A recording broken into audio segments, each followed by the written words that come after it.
My mother texted me, "You're banned from Thanksgiving until you apologize to your cousin." No explanation, no emotion, just that line glowing cold against the dark. I stared at it for a full minute, then opened my banking app and started closing every auto pay tied to their names, mortgage, phone, electricity. 3 days later, while they sat around the turkey I'd stopped funding, the silence finally broke. Notifications poured in, calls, messages, panic. But that was just the start. Before I tell you everything, hit like and drop a comment telling me where you're watching from. Have you ever been cut off by the very people you kept alive? People talk about family like it's a built-in safety net. No matter what happens, they'll catch you. Mine never did. On the outside, the lanes looked perfect. White painted porch, matching sweaters and Christmas photos, mom's apple pie cooling by the window. But that perfection was a stage. And I was the one sweeping the floor behind the curtain. I grew up in that house knowing which bills were late before I even knew how to drive. When I was 12, Mom would slide envelopes across the table and say, "Harper, you're good with numbers. Help me keep track." Blake, my cousin, but raised like my brother, got new sneakers for doing well in school. I got a stack of receipts and a pencil. That was the deal, his comfort for my competence. Years later, nothing changed. Mom still called me the practical one, which really meant the one who paid. Dad stayed quiet, always glancing at her before speaking as if words required permission. Aunt Carol floated in and out with her family, first slogans smiling like a politician. And Blake, our golden boy, showed up to every gathering bragging about his new car, his bonuses, his nights out. Behind those smiles was my credit card on file for the family phone plan, my name on the utility account, my overtime paying for Dad's medication after surgery. Mom never asked outright, she just assumed. "You understand responsibility," she'd say, or "You know how much this means to the family." Those phrases were softer than commands, but heavier than chains. I said yes because I thought love required it. If I kept everything running, maybe they'd finally see me. Maybe they'd remember I existed beyond the bills. Thanksgiving had always been my way of holding us together. I'd shop for groceries, roast the turkey, even decorate the table with the same pine cone centerpiece Mom liked. Last year, she said, "You make it feel like home." I held on to that sentence for months like it was proof that I mattered. So when the group chat lit up this year, messages flying about who's bringing what, who's invited, and my name wasn't there, I thought it was a mistake. I waited. Then I typed, "What time should I come?" The typing bubbles appeared, disappeared, then Blake replied, "Limited seating this year. Maybe Christmas if you behave." The silence after that felt like a verdict. No one defended me. Not Mom, not Dad. Just dots blinking, then nothing. My stomach twisted, but my mind stayed calm, too calm. Because deep down, I'd seen this coming. Every favor I gave was another way to make myself disposable. They didn't need me at the table. They needed my card on file. When Mom's text came the next morning, "You're banned from Thanksgiving until you apologize to your cousin," it wasn't a shock. It was confirmation. Years of quiet sacrifice had bought me a front row seat to my own exclusion. That's when something inside me started to shift. I didn't cry. I didn't call. I just opened my laptop, looked at the accounts I'd been holding together for them, and thought maybe it's time they learn what life costs without me. The first crack showed up that night, not in a shout, but in silence. The group chat stayed quiet, no one checking in, no one asking if I was okay. Just photos Blake's girlfriend showing off her new dress, Aunt Carol posting family. Is everything like she hadn't watched mine push me out? I tried calling Mom once, half hoping she'd laugh and say it was a misunderstanding. Instead, I heard the sound of dishes, clinking laughter echoing in the background. "You're not coming until you apologize," she said, voice clipped, rehearsed. For what exactly? For embarrassing Blake at his promotion dinner. You know how you get. I could hear Uncle Ray laughing somewhere behind her budget cop strikes again, and everyone joined in like it was a family tradition. I gripped the phone tighter. Embarrassing him, I asked why he keeps forgetting to pay back what he borrows. That's not embarrassing. That's math. The laughter stopped. Mom's voice lowered to a hiss. "You're making a scene. This isn't about money, it's about respect." "No, Mom," I said, steady, almost calm. "It's always been about money." A long pause. Then a door slammed on her end. The call dropped. I stared at the screen for a long time, feeling that strange mix of heat and cold crawl up my chest. I wasn't angry anymore, just awake. The next morning, Aunt Carol texted, "Don't make this about money, sweetie. Family comes first." Then she posted a photo online, long table candles glowing, everyone smiling. Everyone but me. That image burned itself into my brain, not because they forgot me, but because they didn't even notice I was gone. Thanksgiving Day arrived like a dare. My phone stayed face down on the counter. Outside, the world smelled like roasted turkey and cinnamon, the kind of scent that used to mean safety. I drove past their house once, not to spy, just to see. Through the window, I caught flashes of silverware, the glow of the chandelier laughter, spilling through half-open blinds. For a second, I thought about knocking. Then I saw it, a foil-covered plate, sitting on the porch like a peace offering to a stray dog. A text followed minutes later. "We saved you a plate. Porch pickup." I didn't touch it. I left it there for the neighborhood cat who pawed at the edge until the gravy leaked through. The next day, Black Friday, I tried to make things normal.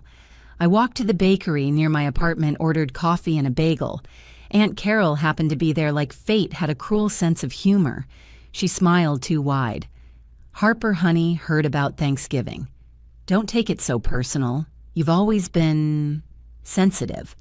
Then turning to the cashier, she added, "She's just touchy about success. Comes with being the single one." The cashier's smile faltered. A woman behind me whispered, "Ouch." The air in the bakery thickened heavy with secondhand pity. I walked out without my bagel, sat in my car until my hands stopped shaking. Minutes later, my phone buzzed, Blake calling. I let it ring once, twice, then answered. "Hey," he said, casual as if nothing had happened. "Think you can spot me 600, I'll pay Friday." I didn't answer. "You know family takes care of each other," he added. And right then it hit me. Family didn't take care of each other. I took care of them. And the more I gave, the less I existed. That was the moment something solidified in my chest. Not rage, not revenge yet, but a clarity sharp enough to cut. By Saturday morning, the house was quiet enough to hear the fridge hum. I sat at my kitchen table, laptop, open bank statements glowing back at me like an accusation. Every dollar I'd spent for them stared in neat black lines: mortgage payments, prescriptions, co-pays, the internet, the phone plan. Hundreds of transactions that together spelled one word: used. I started writing everything down: dates, amounts, who asked, why, Dad's truck tires, Blake's rent again, Mom's insurance lapse. The list stretched for pages. I wasn't angry, I was methodical. For once my numbers weren't saving them, they were saving me. At the top of the document I typed, "What they don't know is about to free me." That afternoon I called Grace, my mentor from work. She was the only person who'd ever told me, "You deserve peace." When I slid the folder across the cafe table, she flipped through the receipt slowly. Her nails tapped the paper. "Harper," she said finally, "you're not their daughter anymore. You're their ATM. It's time to close the account." I looked out the window at people walking by, scarves fluttering in the wind. They all looked normal, untouched by the weight of family. "What does closing it look like? Simple," she said. "Remove yourself from every bill. Cut your cards off their accounts. Transfer utilities back to their names. Do it quietly. Let the system deliver the message for you." It sounded almost surgical, clean, bloodless. Exactly what I needed. That night, I opened my banking app. My fingers didn't even tremble. Step by step, I took my life back, removed auto pay from the mortgage, called the phone company and split the line, transferred the electric account, changed every password they'd ever used. Each click was like exhaling. By Sunday, my phone was still silent. I pictured them laughing full and smug after Thanksgiving, unaware that the lights they ate under were now on borrowed time. Monday morning, my email pinged a notice from the mortgage company: payment failed. I imagine Mom's confusion, her brow furrowing as she checked the balance, then calling the bank, her voice tightening. An hour later, Blake posted a photo on social media leftovers spread across the table captioned, "Real loyalty isn't about money." I smiled. It wasn't rage anymore. It was relief. That evening, while I was buying light bulbs at the hardware store, I heard a familiar voice in the next aisle, Uncle Ray. He was laughing, telling someone, "We've got her in line now. She'll come crawling back." I stood there holding the box of bulbs, heartbeat steady. For once, I didn't feel the urge to prove anything. I just knew what came next. Tuesday afternoon, Mom's name flashed on my phone. I didn't pick up. Her voicemail started calm-ended sharp. "Since you won't apologize, don't bother coming for Christmas either, and don't embarrass us with your spreadsheets." I listened twice, then deleted it. The following day, the calls turned frantic. Mortgage, electric, internet, all hitting at once. When I finally answered, Mom's voice cracked through the line. The house payment didn't clear, Harper. "What did you do?" I felt the stillness settle inside me, deep and certain. "I'll come by," I said softly, "and I'll bring the binder." The kitchen smelled like stale coffee and panic when I walked in. The blinds were half closed, letting thin strips of winter light cut across the table, where Mom sat, fingers locked together, like she was praying for the first time in years. Dad was beside her face, pale eyes heavy from nights without sleep. The air felt thick, like everything I'd ever swallowed back was still floating here, waiting for me. I placed the binder on the table, just a cheap black cover, but when it hit the wood, the sound made both of them flinch. Mom straightened, voice clipped. "What is this?" "The truth," I said. My tone surprised even me. Steady, not angry. "Just done." Dad rubbed his temples. "Harper, we didn't mean for things to get this far." I met his eyes. "You meant for me to pay. You just didn't mean for it to stop." He looked away first. Mom leaned forward, her voice soft but poisonous. "This isn't you, Harper. You've always cared about family, about responsibility." "That's what I thought too," I said, flipping the binder open. Pages of receipts, transfers, statements, all printed, labeled, highlighted. But somewhere along the way, responsibility turned into servitude. She blinked, confused for a second, then defensive. "You're overreacting." "Really?" I turned a page toward her. Mortgage covered 8 times in 2 years. Electric bill 4, insurance, groceries, Blake's temporary rent. Her face stayed frozen, but her knuckles whitened. From the hallway came footsteps. Blake appeared, phone in hand, expression already smug. "What's going on?" Mom exhaled like she'd found her savior. "Your cousin's having one of her dramatic fits again." He smirked at me. "Still playing accountant, huh?" I met his stare. "Actually, yeah. And the math finally makes sense." He frowned. I slid a clear sleeve toward him. Screenshots of messages, bank transfers, every I'll Venmo Friday he never followed through on. His face shifted, the confidence slipping like oil on glass. "You're really keeping track of all this?" He scoffed, voice cracking just enough to give him away. "Someone had to." I leaned back. "You call it loyalty. I call it theft." He turned to Mom. "You're seriously letting her do this after everything I've done for this family?" Dad barked a bitter laugh. "Everything she's done, Blake, everything she paid for, you just took it." Blake's mouth snapped shut. Mom's eyes darted between us like she didn't know whose side to stand on. "Enough," she finally said, her voice rising. "We can fix this. Harper, you can't just walk away from family." "Yes, I can." I gathered the binder back into my arms. "Because you already walked away from me." Her eyes filled not with guilt, but pride wounded beyond repair. "You're making me look bad." "No, Mom," I said quietly. "You did that when you banned me from Thanksgiving." The room went still. Somewhere outside a dog barked, then silence again. Blake slammed his hand on the table. "You can't just stop paying. The bills are in your name." "They were," I said. "Not anymore.